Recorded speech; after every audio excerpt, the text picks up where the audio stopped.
नमस्कार भाई। आज है हमारा सेट नंबर 36। आज है हमारा सेट नंबर 36 रीजनिंग का। आज से पहले हम 35 सेट कर चुके हैं। इस मीन्स हम 700 क्वेश्चन रीजनिंग के कर चुके हैं। ठीक, अगर आपने अब तक वो 700 क्वेश्चन नहीं देखे हैं तो एक बार देख लें, आपके आने वाले एग्जाम में बहुत हेल्प होंगे। ठीक है, और आज है हमारा सेट नंबर 36। और जो बच्चा पहली बार इस सेट से जुड़ा है उनको बता दूं, ये रीजनिंग के PYQ चल रहे हैं। इस टाइम पे बॉर्डर एग्जाम के हो रहे हैं, बॉर्डर के बाद असिस्टेंट सुपरिटेंडेंट के होंगे, फिर मैट्रन के होंगे, है ना। तो अगर आप पहली बार जुड़े हैं तो आज से क्लास शुरू करते हैं और पहले के भी देख लें, और अपना एक पेन कॉपी लेके बैठें और उस पर ABCD लिख लें, ताकि आपको आने वाले क्वेश्चनों में थोड़ी सी आसानी होगी। ठीक है, ABCD कैसे लिखनी है, ABCD ऐसे करके M तक, फिर NOPQ ऐसे लेके Z तक। ठीक है, ऐसे 2 लाइन में आपको ABCD लिखनी है। बस ये थी आपकी बेसिक चीज़ें। सॉरी, यहाँ पे N आएगा। ये थी आपकी बेसिक चीज़ें। अब करते हैं अपना सेट शुरू। ठीक है भाई, पेन कॉपी लेके ज़रूर बैठना। चलो, out of which 3 are alike, select the odd word. ठीक है, हमको ऑड वर्ड आउट करना है। स्ट्रॉन्ग का सिनोनिम होता है रोबस्ट, ये दोनों सिनोनिम है। गार्बेज का सिनोनिम होता है ट्रैश, आपको पता होगा गार्बेज और ट्रैश दोनों कूड़े को बोलते हैं। कॉर्डियल और काइंड दोनों का सेम मीनिंग होता है। बट सिंथेटिक का मीन्स होता है आर्टिफिशियल, और नेचुरल का मतलब तो नेचुरली होता है ना। तो ये दोनों आपस में क्या है, एंटोनिम है। बाकी तीनों सिनोनिम थे, तो ये हमारा ऑड वन आउट से बाहर हो जाएगा। नेक्स्ट इसका मैंने आपको फॉर्मूला बताया, जब ये सिटिंग अरेंजमेंट वाले क्वेश्चन आते हैं ना, मैंने पहले वाले सेटों में आपको फॉर्मूला बताया हुआ है। क्या क्या होता है वो, top plus bottom -1 is equal to total. ठीक है, अभी क्या बोल रहा है, देयर आर टोटल 300 बॉक्स। तो भाई टोटल है हमारे पास 300। और what will be the position of the box from the bottom whose position from the top is 67। उसकी टॉप से पोजीशन है 67, हमें बॉटम से बतानी है। और ये -1 वहाँ जाके प्लस हो जाएगा, तो ये 301 हो जाएगा, है ना। बॉटम 301, अब ये 67 वहाँ जाके हो जाएगा माइनस होगा 64 नहीं 67 होगा 67। तो इसको हम माइनस करेंगे तो ये 11 में से 7 गया 4, ये बन गया 29, 29 में से गया 23, है ना। सॉरी, और यही आपका ऑप्शन नंबर 4 आपका आंसर भी है, 234। तो ये फॉर्मूला है भाई, इसको याद कर लेना। Top plus bottom -1 is equal to total. और अगर यहाँ पे लेफ्ट राइट होता तो राइट प्लस लेफ्ट -1 हो जाता। ठीक है, नेक्स्ट क्वेश्चन पे चलते हैं। In a class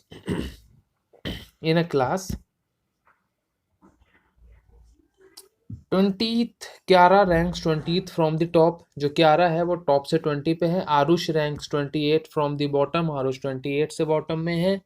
there are total 35 students whose ranks are between. तो भाई 35 स्टूडेंट क्यारा और आरुष के बीच बैठे हैं, तो हमें टोटल नंबर बताना है। भाई इसका करने का थोड़ा तरीका थोड़ा सा अलग होता है। कैसे होता है भाई, देखो टॉप से 20वें नंबर पे क्यारा बैठी है ना।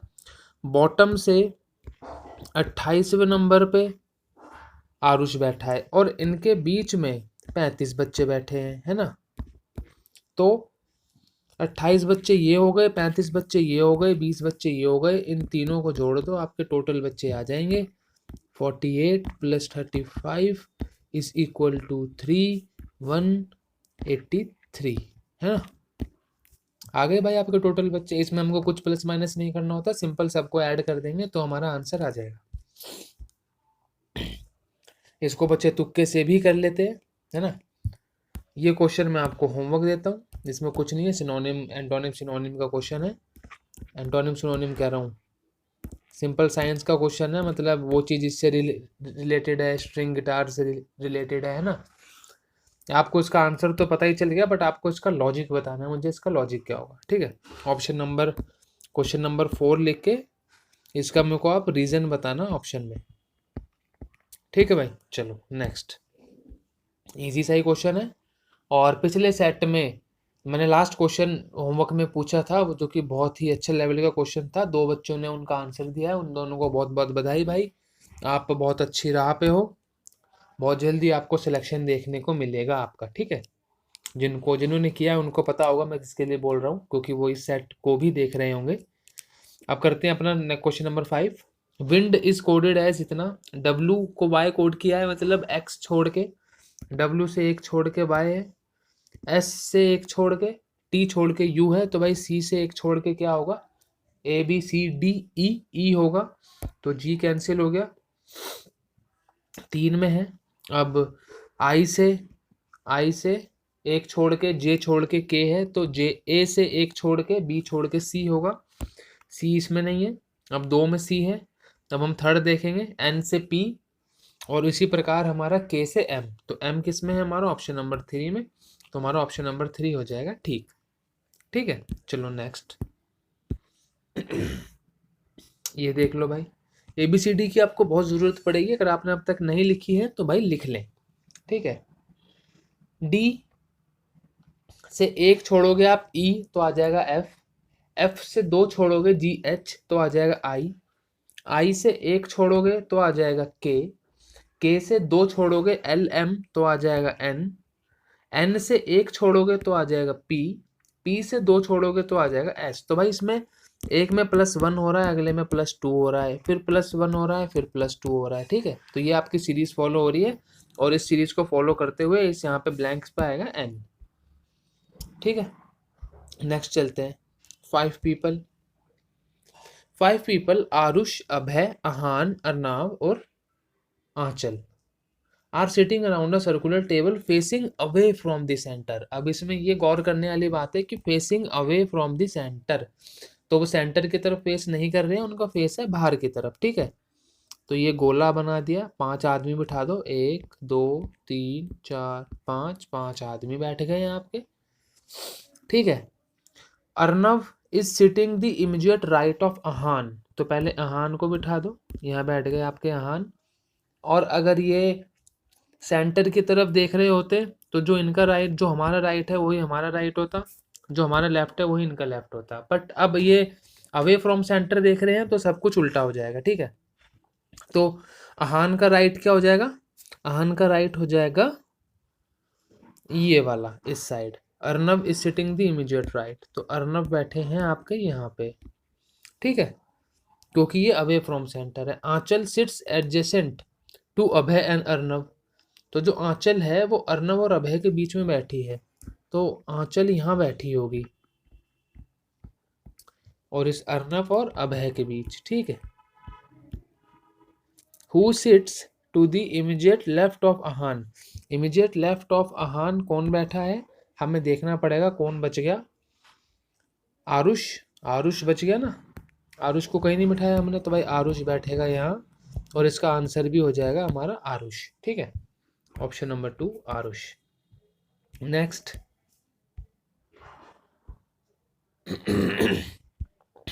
Sorry, some vegetables are leafy, some vegetables बना दूं,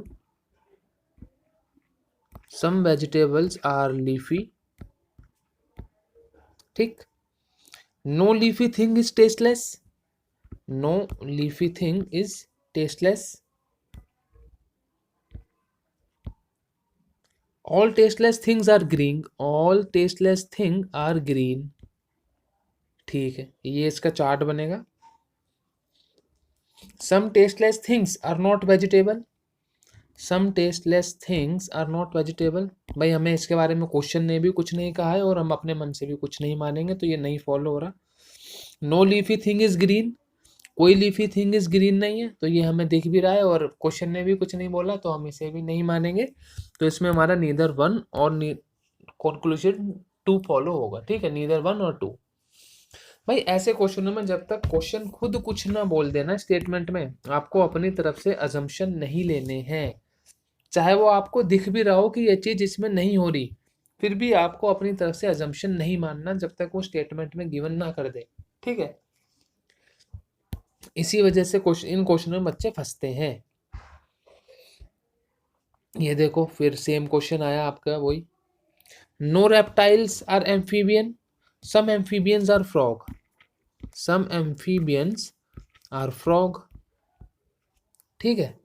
वैसे हमको पता है कि ऑल एम्फीबियंस आर फ्रॉग, सारे फ्रॉग एम्फीबियंस होते हैं, पर इसने बोला some amphibians are frog. No reptile is amphibian, no reptile is amphibian, तो इसने क्या बोला है, some frogs are not reptile, some frogs are not reptile, हमें नहीं पता, इसने ना कुछ बोला है। Some frogs are not amphibian, some frogs are not amphibian, yes बिल्कुल, क्योंकि जो इतने जो फ्रॉग हैं वो एम्फीबियन नहीं है ना, क्योंकि इसमें इसने बोला है सम एम्फीबियंस आर फ्रॉग, ना कि ऑल एम्फीबियंस आर फ्रॉग, तो सम फ्रॉग्स आर नॉट एम्फीबियन हमारा ठीक होगा। नहीं यार ये कहाँ ठीक होगा, अच्छा हाँ ये क्वेश्चन में गिवन नहीं है ना, सॉरी यार मैं स्टेटमेंट में गलती कर दी,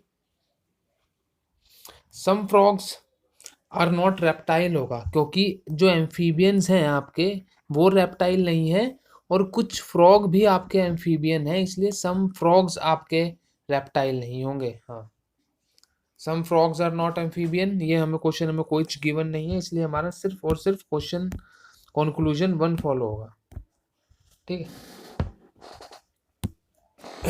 भाई आपको क्वेश्चन समझ ना आया हो तो एक बार दोबारा देखना, और अगर फिर भी ना आए तो इसको इस चैप्टर का स्पेसिफिक चैप्टर होता है एक सिनोनिम वाला, सिनोनिम कह रहा हूँ वो अंजम्पशन के नाम से, उस चैप्टर को देखना अगर आपको तब भी ना समझ आए तो।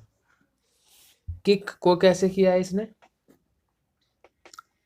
तो इसने स्टार्टिंग और एंडिंग को इंटरचेंज किया है, सी पी को, है ना, तो हम टी और वाई को इंटरचेंज करेंगे, वाई टी आएगा, इसमें नहीं है, इन दोनों में है, और बीच वालों को भी इंटरचेंज किया है, एन आई आएगा, एन आई इसमें नहीं है, एन आई इसमें नहीं है, एन आई सिर्फ इसमें है, ठीक है, तो हमारा यही फॉलो होगा, इंटरचेंज कर दिए इसने बस, और कुछ नहीं किया है। इसमें क्या है, some English alphabet order 3 of the following 4 collectors are alike, तो हमें ऑड वन आउट बताना है भाई, आप ABCD देखो और W से स्टार्ट करो पीछे की तरफ जाते हुए, WVUT है ना, WVUT है, ZYXW है, बिल्कुल है, LKJI है, LKJI है, बिल्कुल है, JHIG, पर ये आगे की तरफ जा रहा है, ये सारी सीरीज पीछे की तरफ जा रही है ना, तो यही हमारा ऑड वन आउट से हो जाएगा बाहर। नेक्स्ट चलते हैं, ये देख लो भाई, इसने पहले इस पेपर को ऐसे फोल्ड किया, फिर इस पेपर को ऐसे फोल्ड किया और यहाँ से काट दिया, तो ये हमारा सिंपल एक स्क्वायर बन जाएगा, क्योंकि यहाँ से कटेगा, ऐसे कटेगा, फिर ये ऐसे कटेगा, है ना, तो ये हमारे बीच में सिंपल एक स्क्वायर आ जाएगा, जैसे कि हमारा फिगर नंबर 1 में गिवन है। 6 family members LMNOPQR are seated in a circular table facing each other, अब ये फेसिंग ईच अदर मतलब ये फेसिंग सेंटर है, ठीक है, तो बना लो 1 2 3 4 5 6 बैठ गए। P is to the immediate left of Q, तो ये Q है, P इसके इमीडिएट लेफ्ट में है। N is second to the left of O, O अभी हमें नहीं पता तो हम इसको नहीं कर रहे हैं। M is the second to the right of P, तो 1 2 तो M आ जाएगा यहाँ। और अब हमें क्या बताना है, who sits adjacent to M, O और N, O और N के बीच में कौन बैठ रहा है, मतलब यहाँ पे है ना, यहाँ पे कौन बैठेगा, और इसमें क्या बोला है इसने, N is second to the left of O, तो अगर O यहाँ बैठेगा तो इसके सेकंड लेफ्ट में बैठेगा N, और इनके बीच में कौन बैठेगा जो बच गया वो है L, ठीक है, ऑप्शन नंबर 1 हमारा होगा ठीक। चलो, तो अगर ये फेसिंग ईच अदर होते हैं ना तो भाई, तो ऐसे क्वेश्चन करने थोड़े से आसान होते हैं as compare to facing away from each other, है ना। 6 person MNOPQR live in 6 story building, ground floor is 1, उसके ऊपर, अच्छा तो ऐसे करके 6 5 4 3 2 1 ऐसे ये बिल्डिंग है, इनमें ये रहते हैं। अब हम इन्हें बिठाएंगे ये कैसे रहते हैं, ठीक है। Only 3 people live above Q, तो भाई जो क्यू से ऊपर ना सिर्फ 3 बंदे रहते हैं, तो 1 2 3, तो क्यू बैठेगा 3 पे, क्योंकि इससे ऊपर सिर्फ 3 बंदे हैं, है ना। Only 1 person lives between Q and O, Q और ओ के बीच में सिर्फ एक बंदा बैठता है, तो ओ या तो यहाँ बैठेगा या यहाँ बैठेगा, है ना। ओनली 4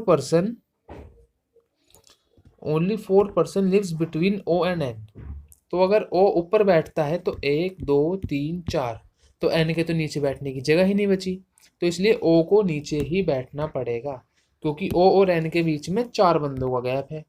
1 2 3 4, तो एन बैठेगा यहाँ। R lives just above M, तो अब इन दो की बैठने की जगह यहीं बची है, आर और M. Who lives below Q, Q के नीचे जो बच गया वही बैठेगा, कौन बच गया, LMNO पी बच गया ना, हाँ तो भाई पी ही बैठेगा क्यू के नीचे, जो कि हमारा ऑप्शन नंबर 2 में दिखाया भी गया है, ठीक। नेक्स्ट, फिर देखो भाई सेम वही क्वेश्चन, 20 में से तीसरा क्वेश्चन है ये, तो आप देख रहे होंगे ये चैप्टर कितना इंपॉर्टेंट है, तो अगर आपको ये चैप्टर नहीं आता तो एक बार पढ़ लो।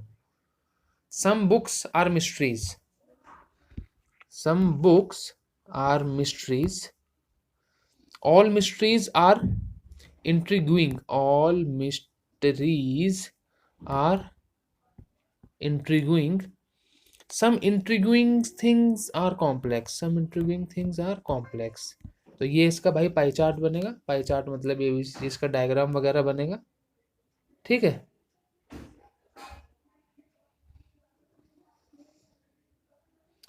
तो ये देखो, सम कॉम्प्लेक्स थिंग्स आर मिस्ट्री, क्या कुछ कॉम्प्लेक्स थिंग्स मिस्ट्री है, नहीं है, है ना, इनके बीच में कोई रिलेशन नहीं।